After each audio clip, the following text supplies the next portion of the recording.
এরপরে আল্লাহ নবী বলেন, কোন মানুষ যদি ফজরের পরে আর মাগরিবের পরে একটা আয়াতের টুকরা সূরা তাওবার একটা আয়াতের টুকরা আল্লাহ নবী বলেন, কেউ যদি 7 বার পড়ে 7 বার, রাসূল বলেন আল্লাহ নবী বলেন, ওহো আল্লাহ তাআলা বলেন যদি কেউ এই আয়াতে কারিমা 7 বার করে পড়ে আল্লাহ তাআলা তার জন্য যথেষ্ট হবেন। সুবহানাল্লাহ।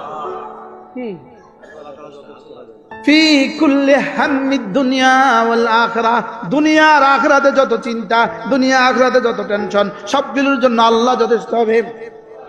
হাসবি আল্লাহু লা ইলাহা ইল্লাহু আলাইহি তাওয়াক্কালতু ওয়া হুয়া রাব্বুল আরশিল আযীম কাফাহুল্লাহ মিম্মা হাম্মাহু মিন আমরিদ দুনিয়া ওয়াল আখিরাহ।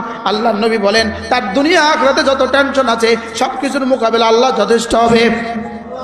হাসবি আল্লাহু লা ইলাহা ইল্লাহু আলাইহি তাওয়াক্কালতু ওয়া হুয়া রাব্বুল আরশিল আযীম।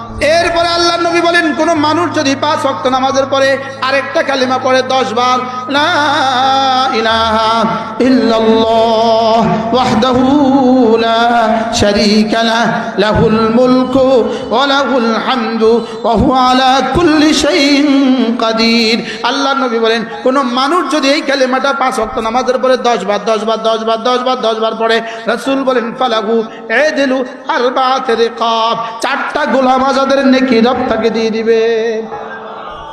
মূলত এই কালেমাটা 4টা গোলাম আজাদের নেকি দেওয়ার জন্য রব দেন নাই, এটা হলো লোভ দেখিয়েছেন, লাভ দেখিয়েছেন, লোভ দেখিয়েছেন, মূলত দিয়েছেন রব্বে কারীমের জাত ও সিফাতের ইলম ও ইয়াকিনের জন্য। সুবহানাল্লাহ। লা ইলাহা ইল্লাল্লাহ ওয়াহদাহু লা শারীকা লাহু লাহুল মুলকু ওয়া লাহুল হামদু ওয়া হুয়া আলা কুল্লি শাইইন কাদির। আল্লাহ আপনি ছাড়া কোনো মাবুদ নাই, আপনি একা, আপনার কোনো শরীক নাই, বাদশাহী শুধুই তোমার, বাদশাহী শুধুই তোমার, প্রশংসা শুধুই তোমার, ক্ষমতা শুধুই তোমার। এগুলো কেন দিয়েছেন? শুধুই আল্লাহর সিফাতের ইলমের জন্য। সুবহানাল্লাহ। আল্লাহর সিফাতের ইলম দিয়ে আল্লাহর জাতের ইয়াকিন আসবে। আল্লাহর সিফাতের ইলম দিয়ে কি আসবে? আল্লাহর জাতের ইয়াকিন আসবে। জাতের ইয়াকিন যে পরিমাণ আসবে আমল এই পরিমাণ সুন্দর হবে। সুবহানাল্লাহ। পড়েন লা ইলাহা ইল্লাল্লাহ ওয়াহদাহু লা শারীকা লাহু লাহুল মুলকু ওয়া লাহুল হামদু ওয়া হুয়া আলা কুল্লি শাইইন কাদির। পড়ব তো ইনশাআল্লাহ। মওতের আগে না মওতের পরে? কি বল? মওতের আগে না মওতের পরে? তাহলে এটা কবে থেকে শুরু করব ইনশাআল্লাহ? এরপর আল্লাহর নবী বলেন কোন মানুষ যদি ফজরের পরে আর মাগরিবের পরে সাইয়্যিদুল ইস্তিগফার পড়ে, সাইয়্যিদুল ইস্তিগফার, রাসূল বলেন এই দিনে সে মরবে না, এই রাতে সে মরবে না, এই দিনে সে মরবে না, এই রাতে সে মরবে না, ইল্লা তবে যদি মরে ফা ইন্নাহু মিন আহলিল জান্নাহ, নিশ্চিতভাবে সে জান্নাতি। এই কালিমাটা শিখা দরকার আছে না নাই? এটা শিখাইতাম না আশুরা মাদ্রাসার জন্য যুবক প্রত্যেকে 1000 টাকা করে না দিলে? এটা শিখাইতাম না, জান্নাতে চলে যাবেন পড়া মাত্রই, আর আমি বিনা পয়সা শিখিয়ে দিতাম। হ্যাঁ কি পড়েন আল্লাহুম্মা আনতা রাব্বি লা ইলাহা ইল্লা আনতা খালাকতানি ওয়া আনা আবদুক ওয়া আনা আলা আহদিকা ওয়া ওয়া'দিকা মাস্তাতা'তু আউযু বিকা মিন শাররি মা সানা'তু আবুউ লাকা বিনি'মাতিকা আলাইয়া ওয়া আবুউ বিযামবি ফাগফিরলি ফাইন্নাহু লা ইয়াগফিরুদ দুনুবা ইল্লা আনতা।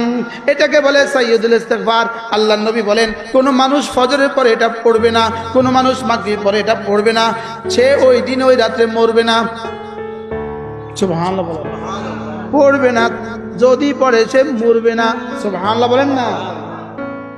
পড়বে না, বলেন পড়বে না, যদি পড়ে মরবে না, যদি মরে জান্নাতি।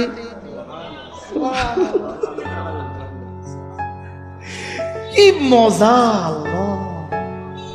শিখবো মোবাইলে দিলেই পেয়ে যাবেন সাইয়্যিদুল ইস্তিগফার, মোবাইলে লিখে বলে দিবেন সাইয়্যিদুল ইস্তিগফার, সঙ্গে সঙ্গে আপনাকে সে বলবে আই অ্যাম সাইয়্যিদুল ইস্তিগফার।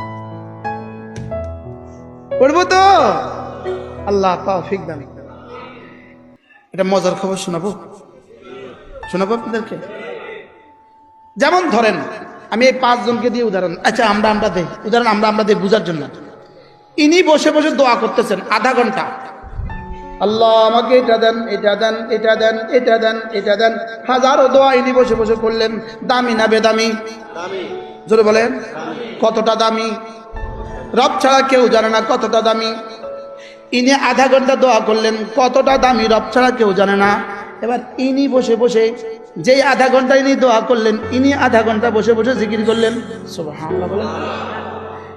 যদি 800 কোটি মানুষ, পৃথিবীতে যত মানুষ আছে সবগুলো মানুষ যদি একসাথে বসে বসে দোয়া করে, যেই পরিমাণ দিবে না ইনি আধা ঘন্টা বসে বসে জিকির করেছেন, ইনাকে তাদের চেয়েও বেশি দিবে। ইনার দাম আছে না নাই?